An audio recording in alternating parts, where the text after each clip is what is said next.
Hey there, everybody, and welcome back to the Growing Band Director podcast. My name is Kyle Smith, and joining me is my friend and colleague Jeff Smith. Our mission is to share practical advice and explore topics that will help every band director, no matter your experience level, as well as music education students who are working to join us in the coming years. Together, we will discuss many aspects of a well-rounded band program, but most importantly, we will discuss concepts that help us all improve our own programs each and every day. Always remember the famous quote by Ray Kroc, "When you're green, you're growing, and when you're right, you rot." Let's get started. Okay, welcome back, everybody, to the Growing Band Director podcast. Super happy to be here with Jeff and with Scott Kroll. Today's episode is called The Rural Band Director, Keys to Success in Building a Rural Band Program.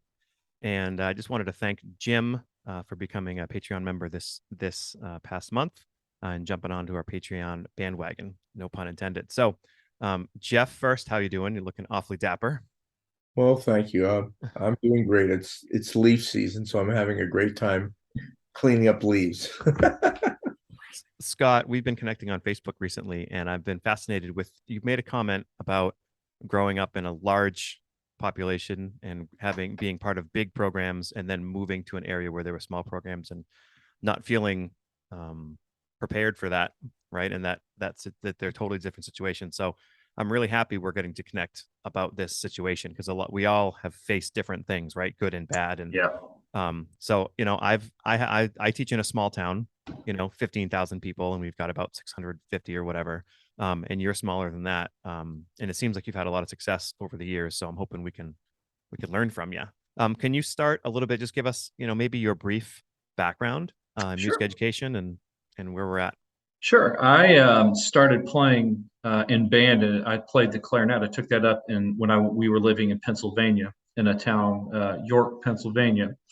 And I started in fourth grade. And by the time I hit ninth grade, I had gotten the band bug.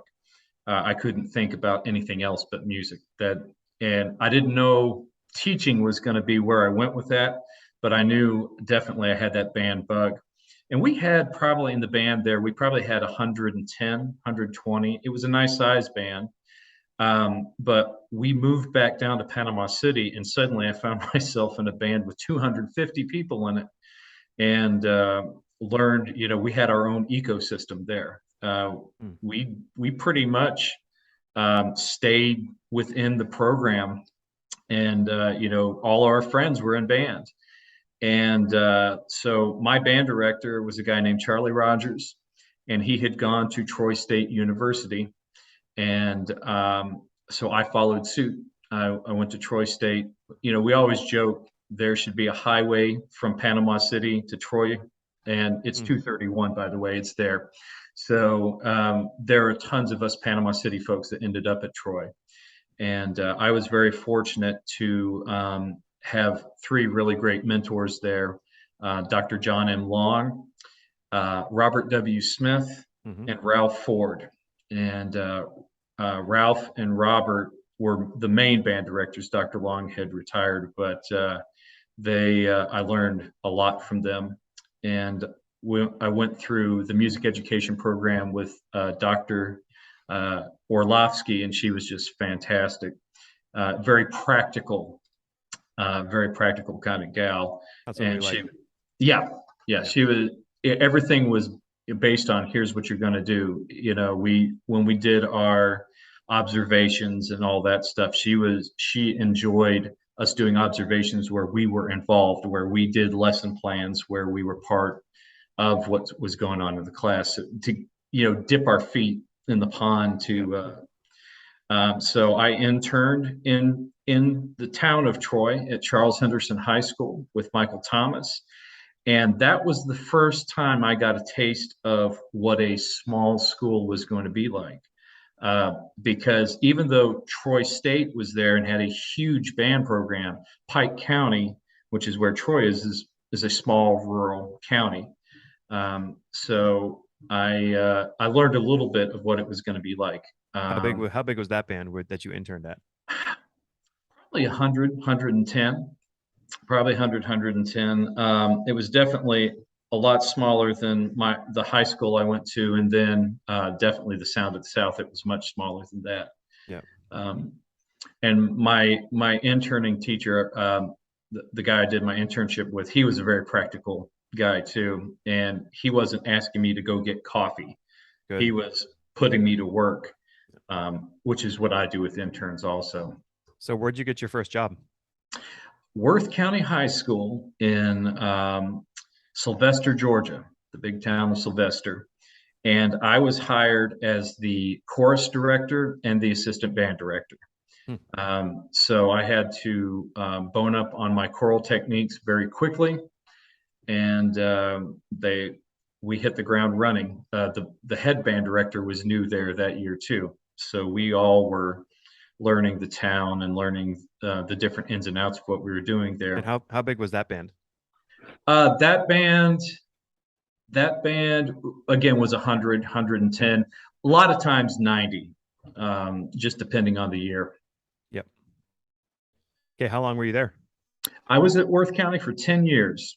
My 6th year of teaching there, I took over as the head band director. Yeah. The guy I was working with, Jarrett Farrell, moved up to LaGrange. So then I got to, it was a good transition because I basically took what we already established and ran with it. Yep. So you were there 10 years. Where'd you go next? After that, I went to Dougherty County. I taught at Radium Springs Middle School. Now, Dougherty County, this is the city of Albany we're talking about now. And Albany is urban, very urban, and most of my kids were from that. Now, still high poverty. We're very high poverty, but it definitely in the urban setting. And how was that? How was that switch to middle school as well? Well, as a high school band director, I knew flat out that if I didn't get down there and see those kids in the middle school and work with them, they weren't going to come to me in the high school. So I had some good middle school techniques down, but I developed a lot of them on the fly when I took it over, because in high school, you look at a part that a second trumpet player is having a hard time with in class, go over there and practice it till you get it right. You can't do that with the middle school. No. So it was. You need to be more concrete, more absolutely. Step by step. Yeah. Absolutely. And I had to really rein in some of the verbal quips and things I might have used with a high schooler. Not going to fly with middle schoolers. They take everything absolutely to heart. So you've got to be very careful with that. So how long were you in that job? I was there for 7 years. And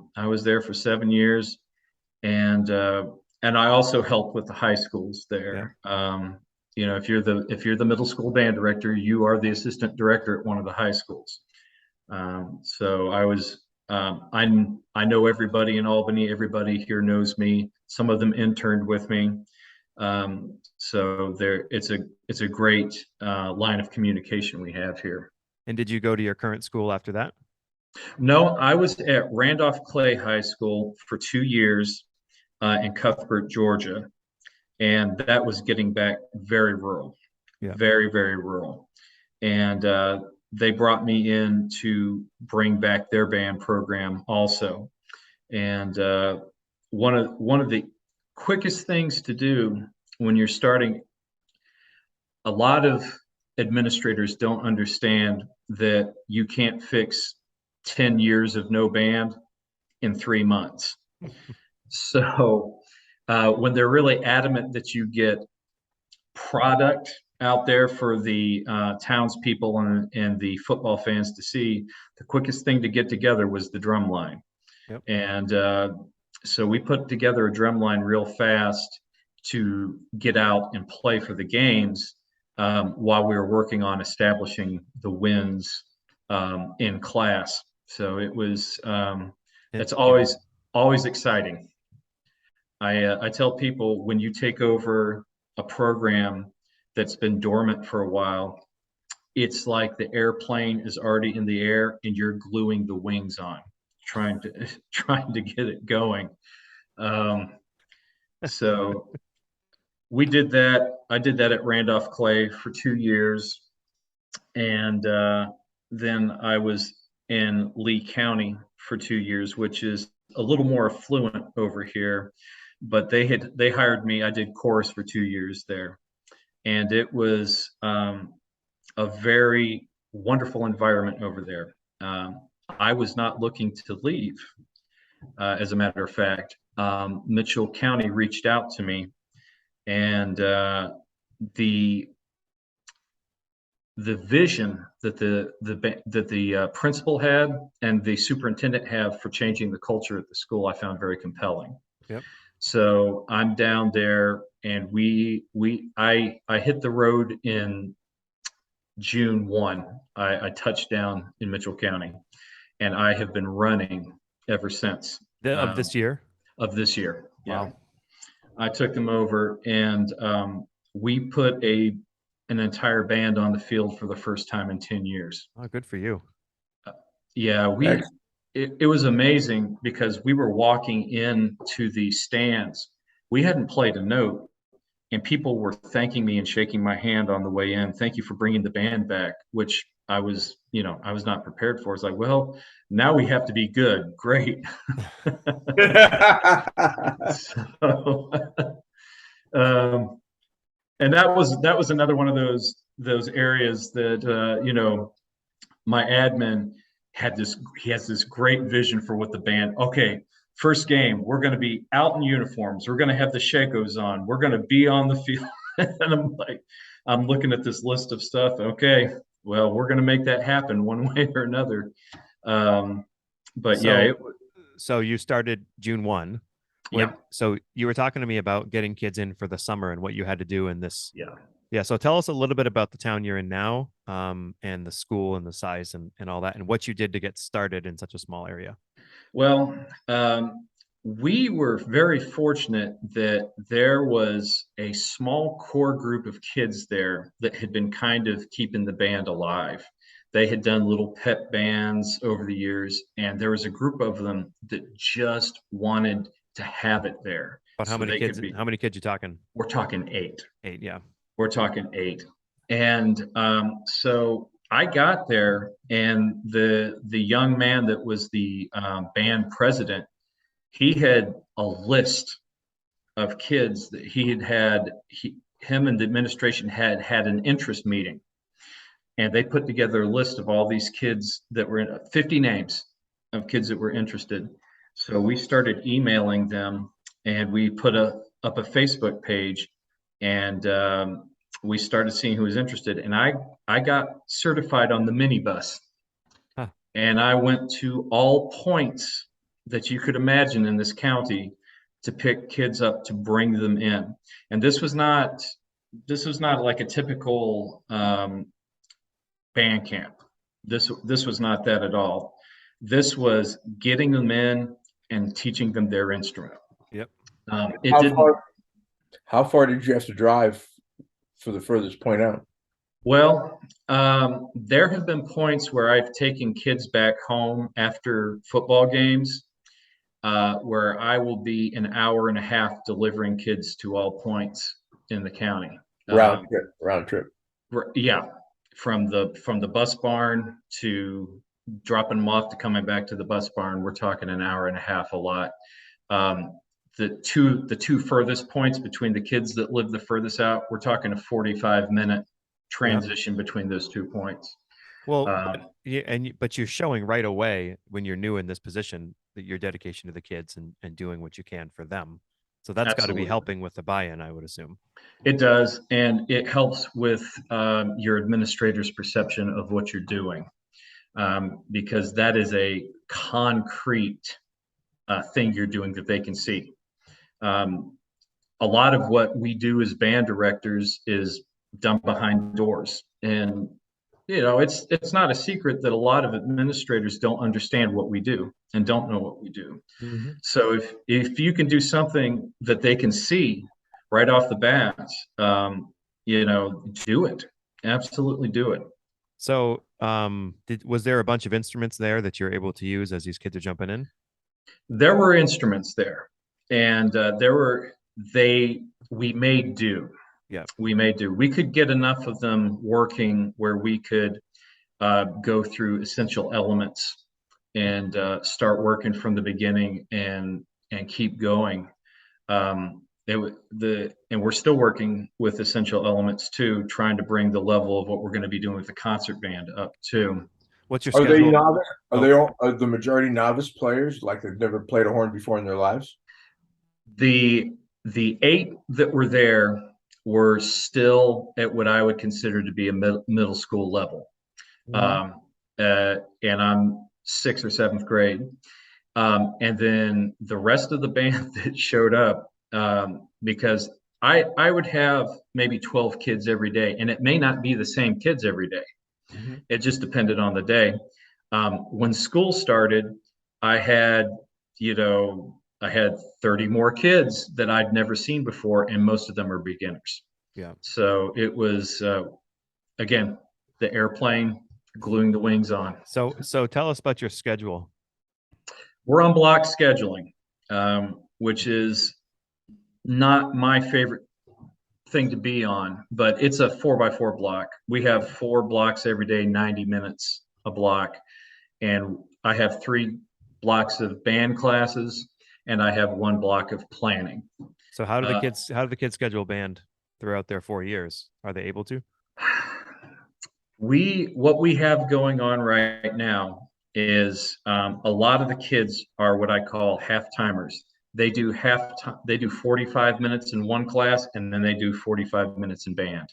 Yep. And that's how they basically have been double scheduled so we can get them in band. The administration has been exceedingly accommodating for me.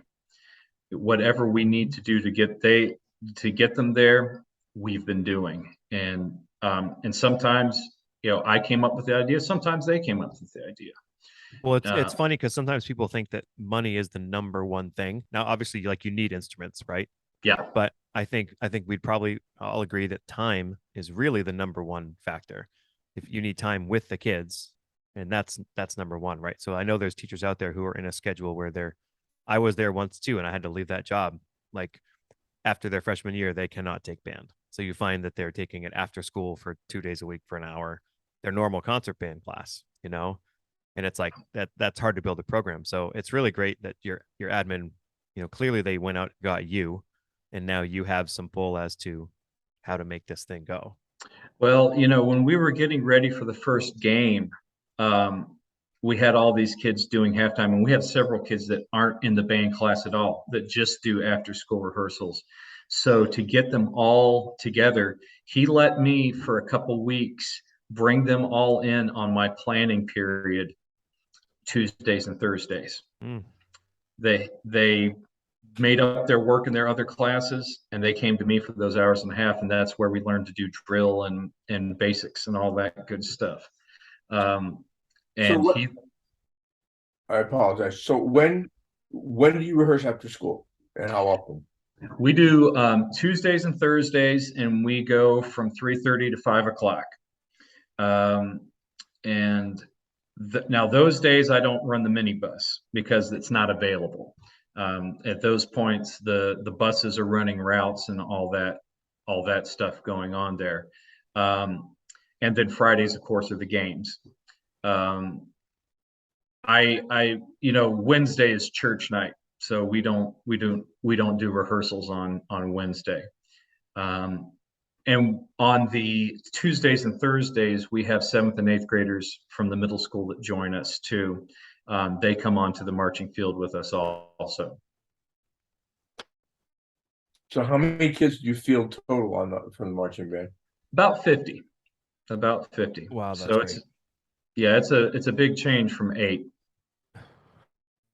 And do you have guard as well, or you haven't gotten to that point yet? We have a dance line. The dance line had been established. They had been going on even when the band wasn't.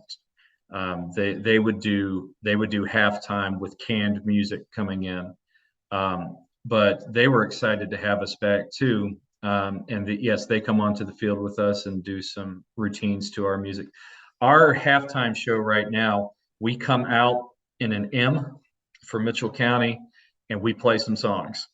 And we have just gotten to the point now where we can march and play at the same time, which has been a paradigm leap for us, and which is good because the homecoming parade is tomorrow. So these past few weeks, we have been working on getting feet moving and playing at the same time. Mhm. Yeah. What are your strategies for that when you have kids who are brand new at marching and getting their feet moving? Well, we work on the marching first without any playing. Yep. Left, right, left. We have the snare drum doing the tap. And then the first thing I do with them playing, we just do the B flat concert scale as we're moving 8 steps at a time. We make it simple. And so that, yeah, that's what I do first. Jeff had And an idea. We talked one time. Jeff used to use what are they? Go bells. Yep. And oh, he would use a high pitch on the left and a low pitch on the right or something to help those kids with the left right. I even started these past couple of years with new marchers. I even started just having them keep the beat. Like I don't even care if you're on the wrong foot to start. At least like feel the pulse and make sure you're in time. And then maybe a little bit down the road we work on being on the correct foot. So I apologize for interrupting, but those are some no, things that's we talked about in it. the past. I had to, and I mean, I had to teach the drummers how to do a tap. I mean, that's how new these guys. I mean, green, just do da da da da da. We had to go. We had to break it down to that level of detail. I mean, it wasn't yet. They've never done it before. There's no I don't culture established. So know, you're and establishing all of it. Yeah. none of my drummers have been in band before. Wow. And So, did you ever consider, this might help you, when I had some kids because of different learning skills and everything, I would put a green dot on their left foot, on their left shoe. I like that. Some kids don't know their left from the right. So we had everybody put a green dot on the top of their left foot so that with the younger kids, they could learn where left was. And you didn't have to say, go to put your left foot out, green. And then later, you say, green You is, know, I'm going to steal that from you now. you're welcome to steal it. Like all good teaching ideas. That's right. Yeah, but yeah, you should be applauded. Did you do your own arrangements for marching band? Yes. I write them specifically for what we can do. Yeah. Mhm. Good for you. Yeah, you have to have music for the band you have, not for the one you want. Mhm. And That's so, a yeah. huge lesson. That's a huge lesson for a lot of people. They think, oh, we're a certain age. Here's our repertoire. It's like, no, what can they actually achieve? Well, in my compositional life, with the pieces I get published and all, I kind of specialize in beginning and developing band anyway. Yep. So doing arrangements, I know what level they can do, and I know how to keep it to where they can play it. Because it's the same thing I do when I write a concert piece to get published. You know, there's a strict set of guidelines you've got to live with. And you know, over the years they'll get better, and those guidelines will open up, and you know, we'll have better range, we'll have better reading. But for right now, you know, those walls are really close. Yeah. I was talking to a younger teacher earlier this week, and we were talking about how to tell if a concert band piece is playable by your kids or not. Right? Like how do I know if this piece, if my kids can play it? Even if maybe you're the second year in the job, right? So like, can you walk somebody through that? Maybe who doesn't know? I mean, I think we're all experienced enough teachers that we know where our kids are at. We can look at the piece and figure out if it's a good level for them. But what are some concrete ways that you do that? Well, when I look at a piece, you know, of course, the publisher's idea of what a two is and my idea of what a two is often do not correlate. So I'm looking at the piece. Are there melodic ideas in there that are based on the scales? Is it based on the first 6 notes that we played? You know, I'm looking at this. Oh, wait, there's a D. Can my trumpets play a D in the staff? So I'm looking for all those things right to begin with. But the proof really is when you do that sight read. Yep. And that's another thing I tell my younger directors that have interned with me. The more you sight read, the better they will read. But I'm looking for those specific ish. The publishers put out guidelines to us for what they're looking for in specific grade levels, and I use those. They're very good guidelines. It also works the other way too. You might have a band that you consider to be say it's a grade 3 band, and you hear this piece that's like a 4.5. I've done it before, and you're like, well, I really like this piece. And you look at the score, you're like, my kids can actually play that. Like, you think of every kid on their part. Like, I don't care if it's a 4.5, they can play it. Or it says it's a 3, we can't touch that piece because of X, Y, and Z. So I think you probably know your kids really well. Well, I'll tell you, I've talked to Robert W. Smith about this before. He said his home is the house the Tempest built. And in Georgia, the Tempest is a gift because it's on the 2. But it's got skill levels that are easily accessible to level 1 players. So yeah, we look for those too. But yeah, I always look for the technical issues. Yeah. So do you have music for when the kids are on the field and then a different set of music for when the kids are in the stands? Yes. Yeah. And I wrote a bunch of tunes out to begin with, and what was going to go on the field and which ones were going to be on the stand changed from what I started with. Mm-hmm. I had a good idea of what I wanted on the field, but one of those songs I changed up. And right now, with us not doing complicated drill or anything, I'm probably going to change it up again, because there's another chart that I wrote out for them that they do exceedingly well that will be great on the field. And it's not a bad thing to, mix it up for your audience every once in a while too. So you're doing flip folders and not having to memorize anything? No, they've memorized everything. Oh, good for you. They've memorized everything. But that's also part of how am I arranging it for them? Mm-hmm. Is it something that they can memorize? Yeah. So yeah. For you, that's excellent. Yeah. That's awesome. Well, coming up here in part 2, we're gonna Scott has given us 3 keys to building a rural band program. Clearly, you're only 4 or 5 months in, and you're making a lot of headway in this program that you're at now. So I'm really looking forward to part 2, some really concrete ways to build that rural program. So, Scott, thanks for being here, and we're going to continue our conversation here in a minute. We sincerely appreciate you taking your valuable time and listening to the Growing Band Director podcast. Your students are very lucky to have a band director like you. If you have any suggestions for episode topics or think you have an area of expertise to share on a show with us, please reach out. If you enjoyed this episode, don't forget to subscribe. And if you want to help spread the word, please give us a 5-star review and tell your band director friends to subscribe as well. We're available on Apple Podcasts, Spotify, our YouTube channel, and wherever you listen to podcasts. Thanks for listening to The Growing Band Director. See you next week.